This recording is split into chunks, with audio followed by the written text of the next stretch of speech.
My name is Claire, I'm 36 years old, and I work as an accountant at an organic food company in Minnesota. I live alone in a cozy two-bedroom apartment, just enough space for me and the thoughts I've never dared to say out loud. This year, I started planning for Christmas all the way back in early October. Don't get me wrong, I'm not obsessed with scented candles, shiny ribbons, or holiday playlists. I just wanted everything to be perfect. For my mom, for my younger brother Eric, his wife Danielle, and their twin kids Ava and Mason. I even bought a little gift for their dog, a red sweater with the words Santa's favorite on it. Truth is, I've never forgotten a single present in the past 10 years. From the toy Ava casually mentioned back in June, to the science book Mason longed for when he spotted it at the bookstore.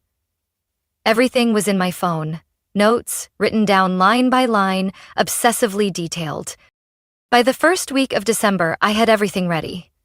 I wrapped each gift in snowman print paper, tied golden ribbons for Ava and blue ones for Mason, and attached tiny handwritten cards. I even prepared a few extra items in case Eric's family invited someone unexpectedly. Handmade cookies, a bottle of lavender-scented perfume, and a couple of untagged toys. I had pinned so much hope on this Christmas, as if it was my last chance to believe in hope at all. I pictured the evening of December 24th, the whole family gathered in my parents' living room, twinkling lights on a 7-foot tree.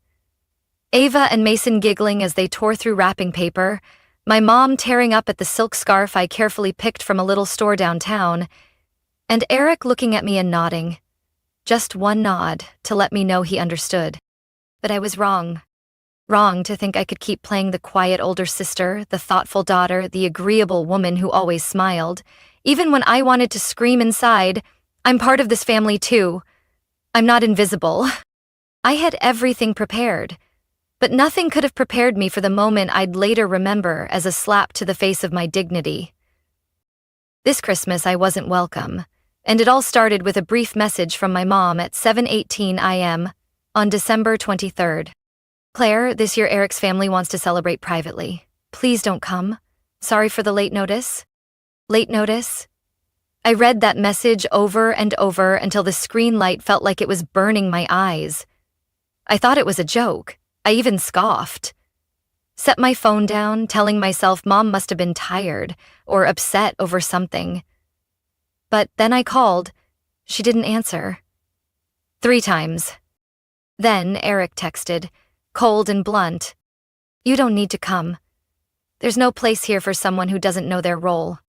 My role? I was frozen, staring at the pile of gifts perfectly arranged beneath my tree, each box, each carefully chosen ribbon, now looking like proof of something cruel. I had given my heart to a place that never had room for it. The gifts are still in my trunk. I don't know yet if I should return them to the store or donate them. But one thing I do know, this holiday season is no longer about family gatherings.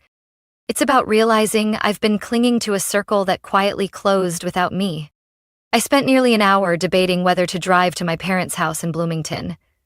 My mom's text clearly told me not to come, but I still wanted to believe. Maybe it was all a misunderstanding, that when they saw me, saw the gifts, saw the smile I'd held onto all these months, things would change. On the drive over, I turned on the radio to drown out the storm in my head. Outside, snow began to fall, soft flakes silently covering the windshield like a gentle reminder that winter had truly arrived. And it didn't bring the warmth I once hoped for. When I pulled up to my parents' light gray house, everything looked the same as years past. Christmas lights lining the roof, a grand tree glowing in the window. But something felt off. No laughter. No Ava or Mason running out to greet me. I took a deep breath, opened the trunk, lifted the gift bags, and walked toward the door. My hand trembled, maybe from the cold, maybe from something deeper. I rang the doorbell, once, twice. The door cracked open. My mom stood there in a deep red sweater, her expression unlike any I'd seen before. Claire, she said softly, I told you not to come this year. I froze. Mom, I brought everything. I just wanted... Eric's voice cut through from behind her. Just say it, Mom. She's not welcome. We don't need failures here. I stood still. His eyes met mine, and they weren't the eyes of the brother who once cried and begged me to cover his first-year tuition. Now they were smug, dismissive. I forced a smile. A failure? Just because I didn't send money the past 3 months? Eric crossed his arms behind Mom. 3 months? Claire, you haven't helped us at all this year. The kids didn't even have new clothes for school. And you? You bought a new car, went on trips, living like a queen. That car's on a payment plan, and I traveled with my savings. As for the kids, they're your kids, Eric, not mine. I tried to keep my voice calm, but my throat tightened. Mom said nothing. She just looked down at the doorstep. I turned to her, hoping for a flicker of compassion, some sign I hadn't been completely discarded. I came here with gifts for everyone. All I wanted was a warm evening like every year. Did I really do something wrong? Eric scoffed. You want to know what you did wrong? You're the only one in this family with stable income, acting like nobody else matters. Stop pretending. You just like being the selfless one. Well, not this year. We're done. I bit my lip, gripping the gift bag handles so tight it hurt. I suddenly felt like I was standing on trial, with no right to speak. Fine, I said, my voice barely above a whisper, if that's what you think. I won't bother you again. I turned away, but as I stepped off the first porch stair, Eric added with sneering sarcasm, Merry Christmas, Claire. Don't forget your gifts. No one wants them. I didn't look back. I wouldn't let them see my eyes brimming. I wouldn't let them see my shaking hands. I just walked quickly back to my car, opened the door, set the bags on the passenger seat, and sank into the driver's seat. My heart was pounding. Not from the cold, but from the reality I never thought I'd face. Being shut out from the home I grew up in. I didn't start the engine. The yard lights still glowed, casting long shadows across the thickening snow. All I could hear was my heartbeat, and the wind hissing through the window seals. I didn't cry. I couldn't. I had no tears left to waste on a rejection so final. I placed my hands on the steering wheel and whispered, just one thing. So this is how my Christmas begins. I once believed helping family was a given, especially for Eric, my younger brother by 4 years, the one I used to cradle and comfort after school bullies left him in tears. But sitting in my car, headlights on the house that had just closed its door on me, I suddenly understood. Maybe I wasn't helping. Maybe I was being used. And I was the one who let it go on for far too long. I remembered all the times Eric called me in the middle of the night, saying Ava urgently needed money for summer camp, or Mason didn't have a proper winter coat. I transferred the money right away, no questions asked. I told myself I did it out of love for the kids, not obligation, not guilt. But now, after he hurled the word failure at me, I saw it clearly. In their eyes, I was no longer the sister who loved her family unconditionally. I was just a walking wallet. I had paid over $3,000, 0 cents in school tuition for Ava in her first 2 years. I once covered their utilities when they were 3 months behind on rent.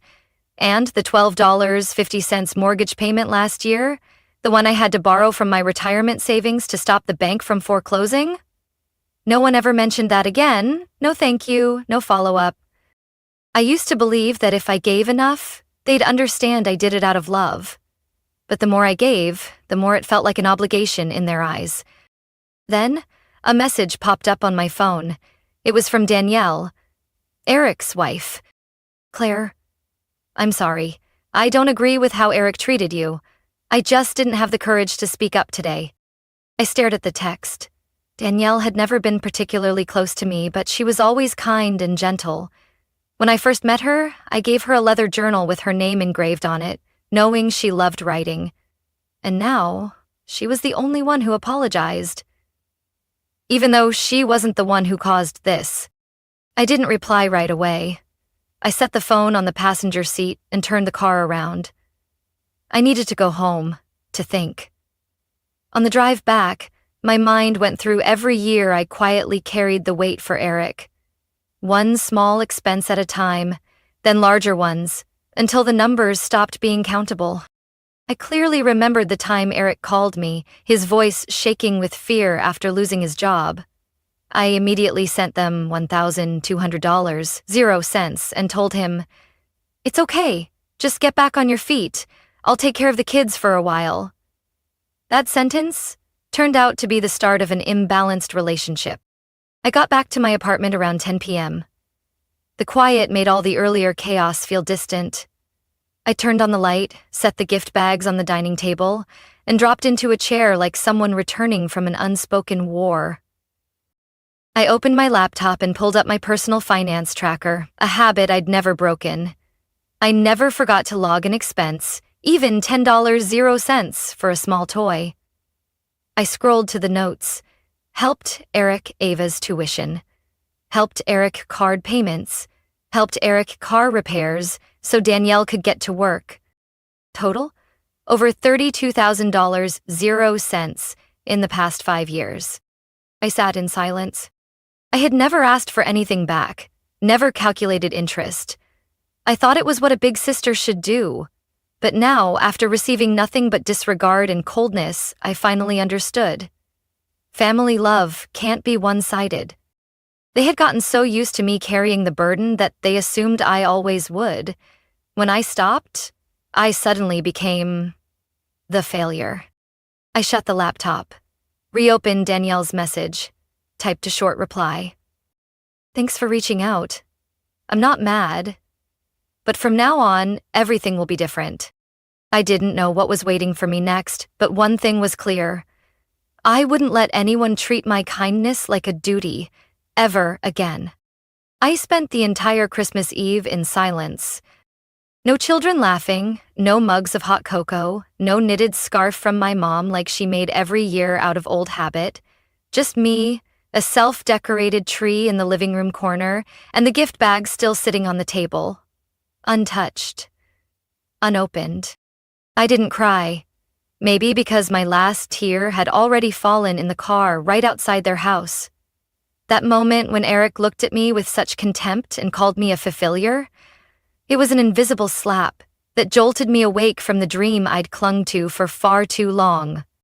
3 days passed. My phone stayed completely silent. No message from Mom. No check-in from Dad. No explanation from Eric. Even Danielle disappeared after that one brief apology. As if the moment I stopped being the rescuer, I was effortlessly erased from the family photo, in a way that sent chills down my spine. I didn't call back. I didn't try to make peace. I didn't send another $1 to Eric's account like I usually did. For the first time in years, I chose to walk away. Completely. Someone once told me, family isn't always about blood. Sometimes, it's the people who don't make you beg to be seen. Back then, I nodded and brushed it off. Now, I feel that sentence carved into every breath I take. I spent the rest of the holiday doing small things, cleaning my bookshelf, cooking meals for myself instead of heating up canned food because I was too busy caring for others. I journaled a few lines, something I hadn't done in years. In those messy scribbles, I finally admitted to myself, I was tired. Tired of always being strong, always sending money right on time, always suppressing my emotions to make others comfortable. Tired of carrying responsibilities no one asked me to, only to be dismissed as useless when I stopped. I don't expect them to understand. I don't need them to come back and apologize. I just want this silence to continue. It stung at first, but now it feels like a thin layer of frost over every wound. Cold, but freeing. On New Year's Eve, when the clock struck midnight, I turned on my phone one last time. Still no message. I set it aside, poured myself a glass of white wine, and raised it. Happy New Year, Claire. You made it. On New Year's Day, I started packing away the Christmas decorations. As I moved the tree out of the living room corner, I noticed the smallest gift box I'd prepared. The one for Eric. A genuine leather wallet, engraved with his name. To Eric, always, by your side. I let out a soft laugh, a laugh that felt equal parts sad and freeing. I picked up the wallet, looked at it one last time, then gently placed it in the donation bin along with the other gifts. If it wouldn't serve as a symbol of family love, then maybe it could make a stranger feel cared for. 3 weeks later, after the holidays ended and I returned to work, I still hadn't received a single message. But it didn't hurt the way it used to. I started spending more time on myself. I signed up for a morning yoga class, bought a ukulele, even though I'd never played an instrument in my life. I even called my old college roommate, the one I kept saying, "We really need to catch up soon," to for nearly 4 years. Each small step felt like putting together pieces of myself, pieces my family made me believe didn't matter. It's strange. Only when I stopped being the supporter, the sacrificer, did I start learning how to truly be me. But it didn't end there. One evening in early February, while I was going through my beginning-of-year financial summaries, my phone buzzed. A call from an unfamiliar number. I hesitated. I almost let it go to voicemail, but something told me to pick it up. A man's voice came through, calm, yet unfamiliar. "Hello. I'm Thomas Reed, an attorney. I represent a client involved in financial matters concerning you and your family." I sat up straight. "An attorney? Financial matters? What did you just say?" I tried to stay composed. "I can't share much over the phone, but, Miss Claire, I think you should know. Something serious is happening." And at that moment, I knew this silence wasn't the end. I had never met an attorney before. Yet now, I was sitting outside the office of a man named Thomas Reed, palms damp with sweat. The afternoon after that call, I stepped into a small, neat room lit by soft lighting, a modern abstract painting hanging behind the desk. The man, mid-40s, sharply dressed, shook my hand with the calm demeanor of someone used to uncomfortable truths. "Thank you for coming, Claire. I know this came out of nowhere."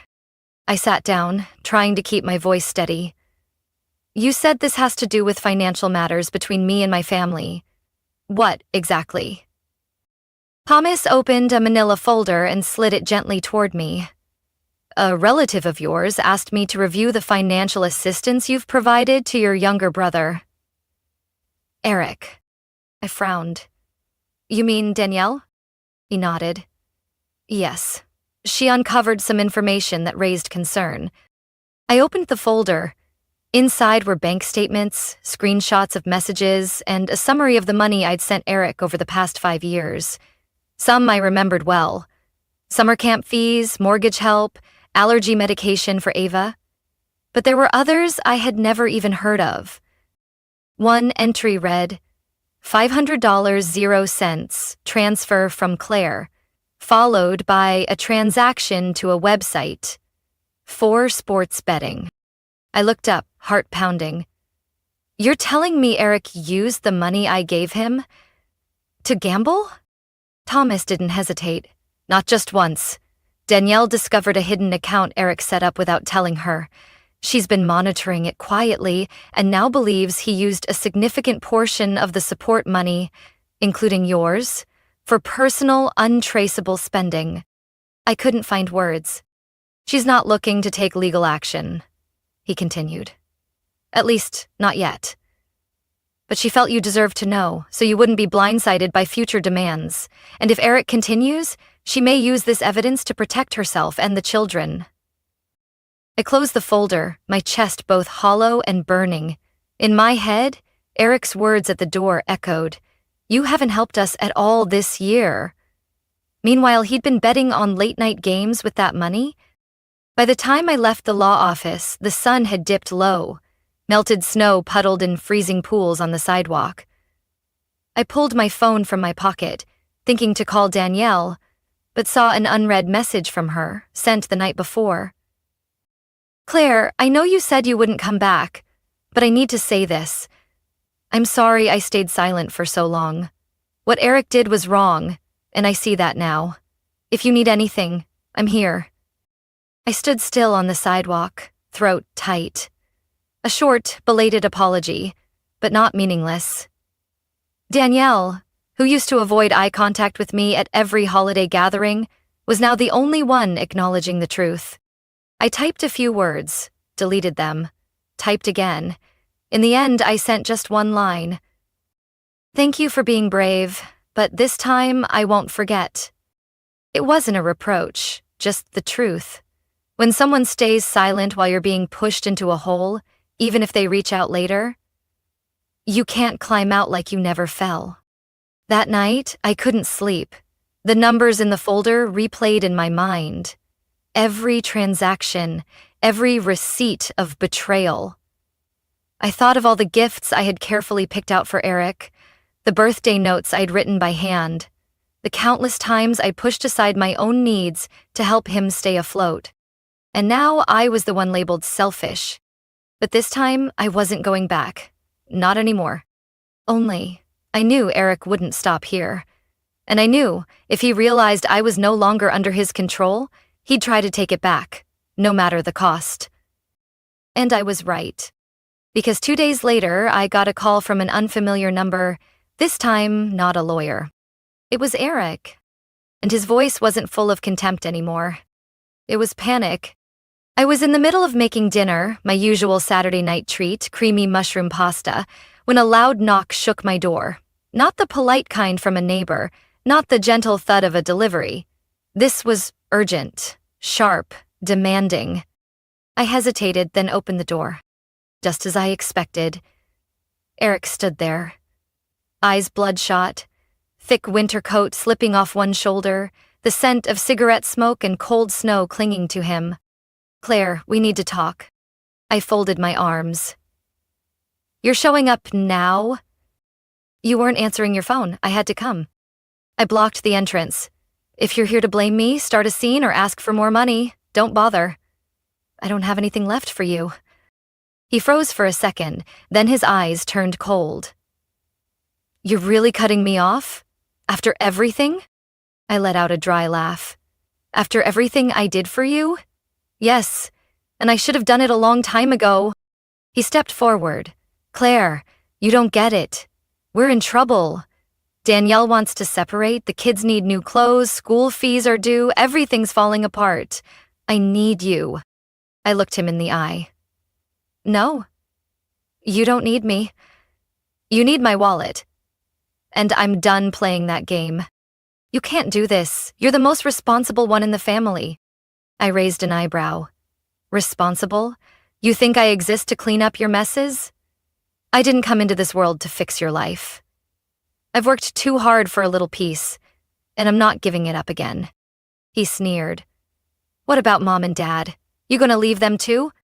Anger flared in my chest. "They chose you. They stood by while you humiliated me. They turned their backs when I stood on their doorstep with gifts. If they needed me, they would have called. But they didn't. Not once."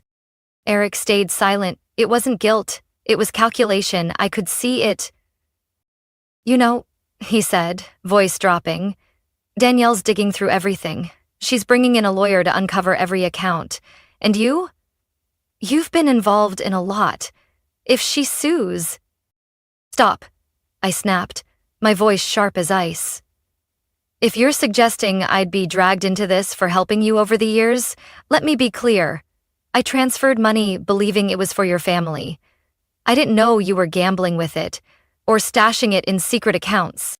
His face shifted strangely. For the first time, I saw real fear in his eyes.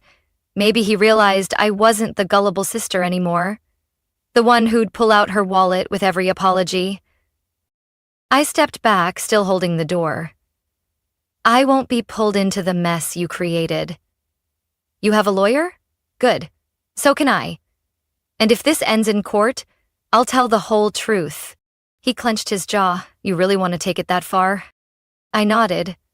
"If that's what it takes to end this, yes. It's time you learned to stand on your own instead of living off other people's kindness." He stood there for another second, then turned and walked away without a word. I shut the door as his footsteps faded. Leaning against it, I felt my hands still trembling, not from fear, but from release. It was the first time I'd said what I truly thought. No sugarcoating, No self-blame. No soft landings. I walked back to the kitchen. The mushroom cream sauce was still simmering. I turned down the heat, plated my dinner, sprinkled some shredded cheese on top, and sat at the table. A simple meal, in a small kitchen, but the beginning of a life no longer bound by fake family debt. 2 days after the confrontation with Eric, I thought things had finally quieted down. No more pounding on my door, no threatening calls, no guilt-ridden texts. The whole town seemed wrapped in February's bitter hush, as snow thickened on the rooftops, an icy wind howled through the windows. I had just finished a Zoom meeting when my phone rang. Another unknown number, an area code I didn't recognize. Normally, I'd let it go to voicemail. But something told me to pick up. "Hello, this is Claire." A low, professional male voice answered. "Hi, Claire. This is Mark Dawson. I'm an attorney representing a client with connections to your family. Do you have a moment to talk?" I straightened up. "An attorney? What's going on?" "I'm sorry to catch you off guard," he said, steady and calm. "I can't discuss much over the phone, but I've been asked to review financial transactions between you and a relative, specifically your brother, Eric Spencer. If you're willing, I'd like to meet in person to explain further." A flood of possibilities ran through my mind like a fast-forward reel. Was Eric suing me? Was the family trying to reclaim money? Or worse, were they trying to frame me for some kind of legal mess? I agreed to the meeting, though suspicion weighed heavily on me. We scheduled it for the next morning at a small law office about a 30-minute drive from where I lived. Mark Dawson's office was inside a quaint red brick building, so quiet I could hear the click of my heels down the hallway. He stood to greet me. Tall, polite, the kind of man who clearly spent most of his day reviewing case files. After a few pleasantries, he opened a thick folder and slid it toward me. "I've been authorized by Eric's wife, Danielle Spencer," he said. "She uncovered some questionable financial activity and believes you deserve to know the truth." I couldn't hide my shock. "Danielle?" Mark nodded. "She doesn't want to escalate things, at least not yet. But given the amount of money involved on your end, she thought it was best to be upfront with you." I flipped open the folder. Inside were copies of bank transactions, transfers from my account to Eric's, followed by withdrawals into another account labeled ES Investments. It wasn't a family account. It had nothing to do with the kids, as I had always assumed. "Danielle discovered this secondary account a few weeks ago," Mark explained. "She grew suspicious and started tracking it. She found Eric had been investing the money in online betting platforms, spending it at upscale restaurants, and even booking hotel rooms while telling his wife he was out meeting clients." I sat frozen. A chill ran down my spine despite the room being warm.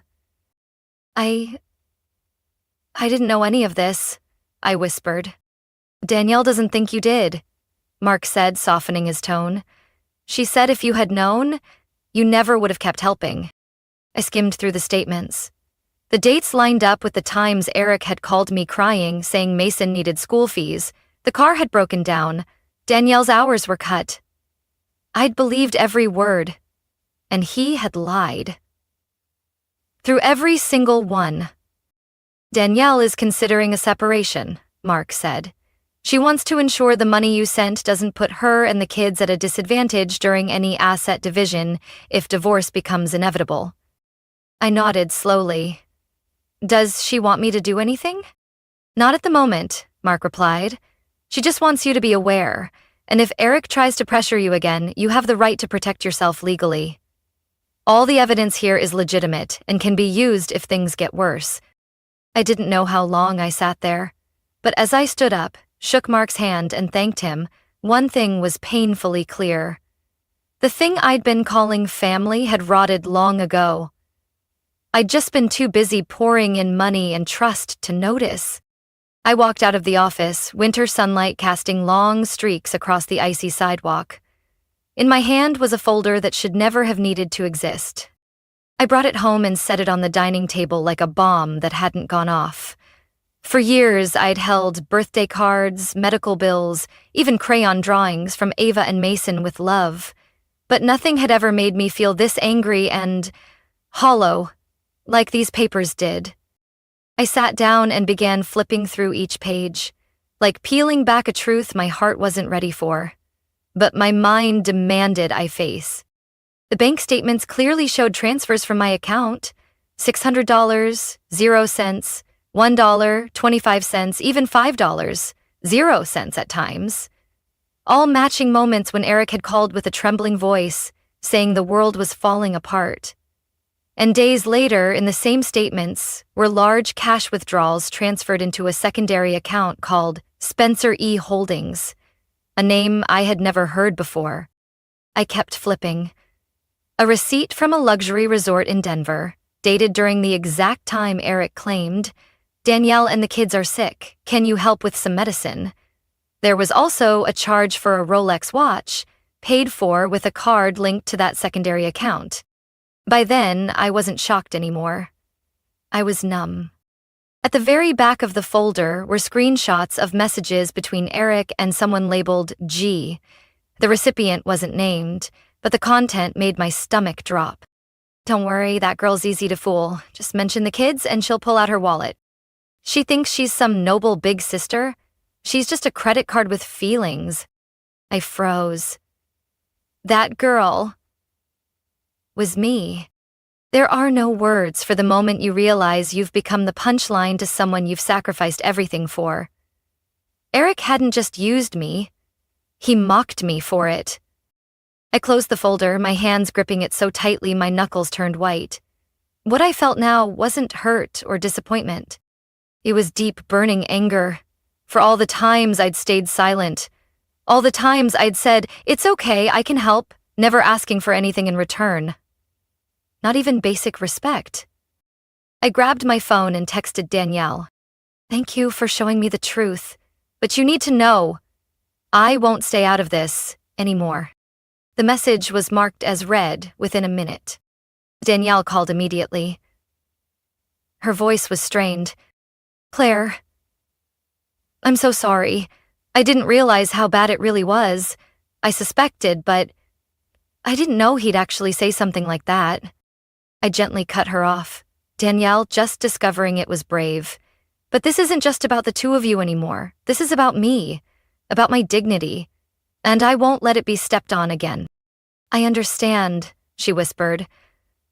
"I'll do whatever it takes to protect the kids, even if it means leaving him." I looked out the window. The snow was still falling, but I no longer felt cold. A steely resolve had taken root. I wouldn't let Eric trap himself in a web of lies and drag others down with him. I thought of all the people who had stayed silent, who had turned their backs when I needed them. My parents, the awkward dinners, my mom's forced hugs when I pulled out my checkbook. Everything was clear now. They didn't avoid me because I wasn't good enough, but because I no longer benefited them. I wouldn't back down. I wouldn't let my kindness become someone's punchline again. And this time, I wouldn't go through it alone. I opened my laptop and started compiling a detailed ledger of every dollar I'd ever sent Eric. Dates, reasons, supporting proof. I knew I couldn't get that money back, but I could reclaim my voice. And if needed, I'd bring everything into the light. I looked at the folder on the table. Inside was the truth, painful but necessary. Truth that, once exposed, couldn't be buried again. I was in the kitchen washing my hands after prepping a batch of butter cookies, one of the few things that brought me peace lately, when my phone buzzed. Unknown number. But I already knew who it was. Eric. I almost didn't answer. In fact, I'd ignored dozens of his calls and texts all week. But something told me it was time to end this, once and for all. I wiped my hands and picked up. "This is Claire." Eric's voice came through, dry and impatient. "I know you're behind this." I raised an eyebrow. "Behind what?" "Don't play dumb. Danielle froze our accounts. She drained the savings, hired a lawyer, and threatened divorce. All of it started the moment you showed up." I kept my voice even. "Oh, I didn't show up. I was invited. By your wife." He exhaled sharply, his tone sharp. She's the mother of my kids. How could you convince her to walk away from our family? I let out a cold laugh. Eric, you convinced her. I was just the last one to stop pretending. Don't confuse consequences with enemies. You lied. You used me for years. You lied to Danielle, you neglected your kids, you funneled money into places you thought no one would notice, and now that it's blowing up, you're blaming me? His voice cracked, like he was struggling to stay composed. You don't understand. Everyone expects me to be the provider, the perfect dad, the good husband. You've never known that kind of pressure. I cut him off, no longer gentle. Don't confuse responsibility with selfishness. I helped you more than once. I saved you from losing your house, going bankrupt, and letting your kids go without. And what did I get? A message calling me a talking wallet, an insult at the front door. And now, you're mad that I'm not covering for you anymore? Silence. Then his tone shifted. That familiar, smug laugh I knew too well. The one he used when he strolled past me last Christmas, saying, "Failures don't belong here." You really think you're getting away with this? Mom and Dad are still on my side. You can make things up, but you're not the only one with a voice in this family. I tightened my grip on the phone, heart calm for the first time. I was done being manipulated. His words no longer worked on me. Family doesn't mean blindness, and if they're still backing you after all this, then I'm more certain than ever that walking away was the right choice. Say whatever you want, Eric, but don't ever call me again. Claire. I cut him off, voice firm. It's over, Eric. I'm not your fixer. I'm not your emergency contact when your world crumbles, only to be ghosted once you're fed again. I'm the person you pushed out with your own hands. He said nothing. I don't owe you anything, I added slowly. And if you keep bothering me, you'll be hearing from my attorney instead. I hung up before he could respond, my hand still slightly shaking, not out of fear, but from the weight of finality. There's no easy victory when you have to break from your own blood, but some ties, the longer you hold on, the more you lose yourself. I stood still for a few minutes, then returned to the kitchen. The batch of cookies was still waiting. I adjusted the oven temperature and carefully arranged each cookie on the tray, as if it were a quiet ritual to close a chapter that had dragged on too long. I was organizing financial folders on my computer when my phone buzzed with a message from Danielle. Do you have a moment to talk? I called her back immediately. Her voice came through soft, but firmer than I'd ever heard before. Claire, I've made my decision, Danielle said. The kids and I are leaving this weekend. Eric's going to a conference in Cleveland for 3 days. I'll have time to pack and move without him interfering. I paused. Are you sure? This move, it'll change everything. I know, she exhaled. But silence protects no one. I've been quiet too long. And my kids don't deserve to grow up in a home full of tension, lies, and shouting. I nodded, even though she couldn't see it. What do you need me to do? Danielle hesitated. I found a small apartment in Des Moines.